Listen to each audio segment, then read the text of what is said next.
Hello friends, eAcademy tutorial channel আপোনালোকক স্বাগতম জনাইছো। আজি আমি ডিসকাশন কৰিবলৈ গৈছো জেনাৰেল নলেজৰ অন্য এটা গুৰুত্বপূৰ্ণ টপিক। হেতু হৈছে আপোনাৰ ইন্টাৰনেশ্যনেল অৰ্গানাইজেশ্যন, যেটো আপোনাৰ আন্তৰ্জাতিক সংস্থাসমূহ হয়, ৰাষ্ট্ৰসংঘ হওক বা অন্যান্য তেনেকুৱা সেইবিলাকৰ বিষয়ে আমি আলোচনা কৰিবলৈ গৈ আছো। আজি এই টপিকটো আপোনাৰ দুটা পাৰ্টত আনিব লগা হৈছে, কাৰণ এটা বা এই ভিডিঅ'তে আনিলে ভিডিঅ'টো যথেষ্টখিনি দীঘল হয়। সো পাৰ্ট 1ত আমি ৰাষ্ট্ৰসংঘ মানে ইউনাইটেড নেশ্যনছৰ আৰু ইয়াৰ লগত জড়িত যিবিলাক অন্যান্য সংস্থা আছে ইউনাইটেড নেশ্যনৰ লগত জড়িত সেইখিনিৰ বিষয়ে আলোচনা কৰিম। আৰু এই ভিডিঅ'টো আপোনাৰ যিটো ইৰিগেশ্যন ডিপাৰ্টমেণ্টৰ জুনিয়ৰ এছিষ্টেণ্টৰ এক্সাম আহি আছে এইটো কাৰণে যথেষ্ট ইম্পৰ্টেণ্ট হয়, কাৰণ মই দেখিছোঁ যে জুনিয়ৰ এছিষ্টেণ্টৰ এক্সামত এনেকুৱা টপিকৰ ওপৰত কুৱেশ্যন প্ৰায়ে আহে। সো এইটো গোটেইখিনি ইম্পৰ্টেণ্ট যিবিলাক আছে টপিক আপোনাৰ সেইখিনি গোটেইখিনি কভাৰ কৰা হৈছে ভিডিঅ'টোত।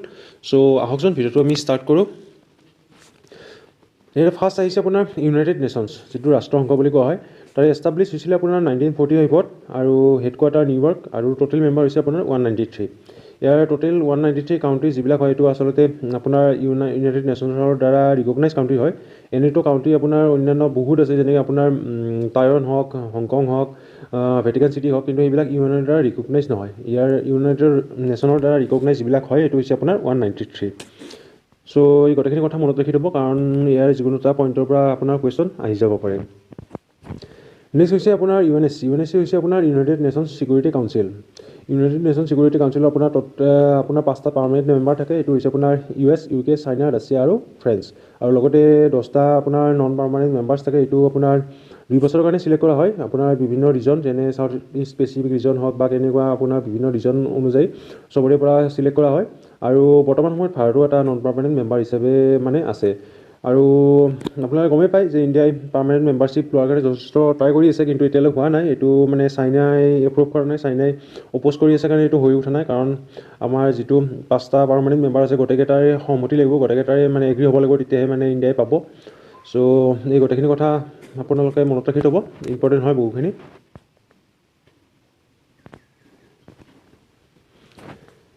নেক্সট আহিছে আপোনাৰ ICJ হৈছে আপোনাৰ ইণ্টাৰনেশ্যনেল কোৰ্ট অফ জাষ্টিছ। ইয়াৰে আপোনাৰ হেডকোৱাৰ্টাৰ হৈছে দি হাগ, নেদাৰলেণ্ডছত হয় হেডকোৱাৰ্টাৰ। আৰু টোটেল জাজেছ হৈছে আপোনাৰ 15টা জাজেছ আছে ইয়াতে। নেক্সট আহিছে আপোনাৰ ৱৰ্ল্ড বেংকৰ আপোনাৰ এষ্টাব্লিছমেণ্ট হৈছে 1945, আৰু আপোনাৰ হেডকোৱাৰ্টাৰ হৈছে ৱাশ্বিংটন DC।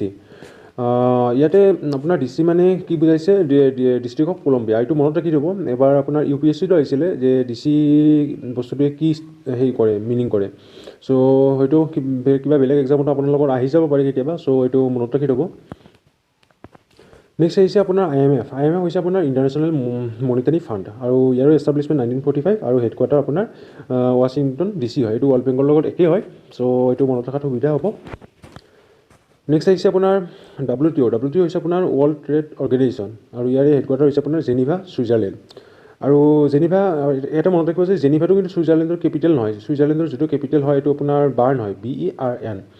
আৰু পৰীক্ষাত কেতিয়াবা সোধে ছুইজাৰলেণ্ডৰ কেপিটেলৰ কথা, কাৰণ বহুতে এইটো জেনিভা বুলি ভাবে, কাৰণ মেক্সিমাম আপোনাৰ যিবিলাক হেডকোৱাৰ্টাৰ হয় এইবিলাক জেনিভাতে আছে, কিন্তু কেপিটেলটো আপোনাৰ বাৰ্ণহে হয়। সো এইটো কথা মনত ৰাখি থ'ব। নেক্সট আহিছে আপোনাৰ ILO হৈছে আপোনাৰ ইণ্টাৰনেশ্যনেল লেবাৰ অৰ্গেনাইজেশ্যন, আৰু ইয়াৰে হেডকোৱাৰ্টাৰ হৈছে আপোনাৰ একেই জেনিভা, ছুইজাৰলেণ্ডতে হয়। নেক্সট আপোনাৰ ইউনেস্কো হৈছে আপোনাৰ the United nations educational, scientific and cultural organisation, আৰু ইয়াৰে হেডকোৱাৰ্টাৰ হৈছে আপোনাৰ পেৰিছ, ফ্ৰেন্স। আৰু ইউনেস্কোৰ যিবিলাক ৱৰ্ল্ড হেৰিটেজ চাইট হয় এইটো আপোনালোকে জানে, আৰু আমাৰ অসমতো দুটাকৈ আছে। আৰু এইটো হৈছে আপোনাৰ কাজিৰঙা নেশ্যনেল পাৰ্ক আৰু আপোনাৰ মানস নেশ্যনেল পাৰ্ক। আৰু ইউনেস্কোৰ যিবিলাক ৱৰ্ল্ড হেৰিটেজ চাইট হয় এইটো আপোনাৰ মেইনলি 3টা কেটেগৰীত দিয়া হয়। এইটো হৈছে আপোনাৰ প্ৰথম হৈছে আপোনাৰ কালচাৰেল, নেক্সট আপোনাৰ নেচাৰেল, আৰু নেক্সট আপোনাৰ মিক্স কেটেগৰী। এই 3টা কেটেগৰীৰ ওপৰত দিয়া হয়। সো আপোনালোকে এটা মোক কমেণ্টত এনচাৰ দিব যে বৰ্তমান সময়লৈকে আপোনাৰ ইণ্ডিয়াত টোটেল কিমানটা মানে ইউনেস্কো ৱৰ্ল্ড হেৰিটেজ চাইট আছে। এইটো আপোনালোকে কমেণ্টত আপোনালোকে এনচাৰটো দি দিব। নেক্সট আহিছে আপোনাৰ ইউনিচেফ হৈছে আপোনাৰ the United nation international children emergency fund, ইয়াৰো হেডকোৱাৰ্টাৰ আপোনাৰ নিউয়ৰ্কতে হয়।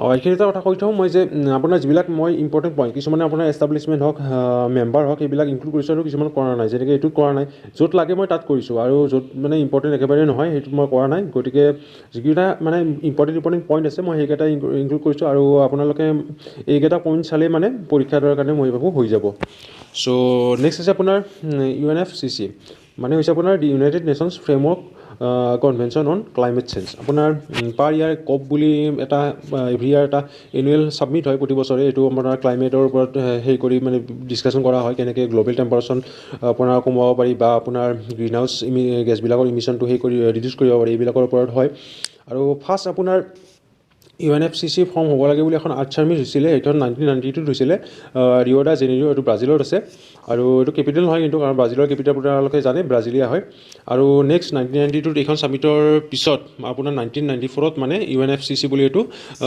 পূৰা মানে বস্তুটো মানে আপোনাৰ এষ্টাব্লিছ হৈছিলে মানে এইটো UNFCCC আৰু তাৰ পিছৰে পৰা আপোনাৰ মানে কি হয় কপ বুলি কপ মানে হৈছে আপোনাৰ কনফাৰেন্স অফ পাৰ্টিজ এইটো মানে এভিয়াৰ মানে এনুৱেল ছাবমিট এখন হয় বিভিন্ন ঠাইত হয় প্ৰতি বছৰে বেলেগ বেলেগ জেগাত পতা হয় আৰু ফাৰ্ষ্ট কপখন হৈছিলে আপোনাৰ 1995 আৰু বাৰ্লিনত হৈছিলে আৰু নেক্সট আমাৰ যোনটো আপোনাৰ ৰিচেণ্ট হয় 25 হয় কপ এইটো 2019 এইটো আপোনাৰ চিলিত হৈছিলে আৰু এইখিনিতে যে ক'ব লগত জড়িত দুটা ইম্পৰ্টেণ্ট কথা আছে আপোনাৰ এটা হ'ল কিয়োটো প্ৰট'কল এইটো হৈছিলে আপোনাৰ কপ 3 হয় যোনটো 1997 জাপানত হৈছিলে আৰু এই প্ৰট'কলটোৰ মেইন আপোনাৰ সেই আছিলে যে গ্ৰীণ হাউচ গেছ ইমিশ্যনটো আপোনাৰ ৰিডিউচ কৰিব লাগে চ' এইটোৰ ওপৰতো প্ৰায় কুৱেশ্যন আহে আপোনালোকে দেখিছে চাগে গতিকে এইটো কথা মনত ৰাখিব আৰু নেক্সট আছে আপোনাৰ পেৰিছ ক্লাইমেট এগ্ৰিমেণ্ট এইটো হৈছে আপোনাৰ কপ 21 এইটো 2015 হয় এইটো বেছি হেৰি নহয় ৰিচেণ্টে হয় প্ৰায় আৰু এইটো ফ্ৰেন্সত হৈছিলে আৰু এইটো আপোনাৰ কি ডিচিশ্যন লোৱা হৈছিলে যে গ্ল'বেল টেম্পাৰেচাৰ যোনটো হয় ন সেইটো আপোনাৰ কম কৰিব লাগে এইটোৰ ওপৰত আপোনাৰ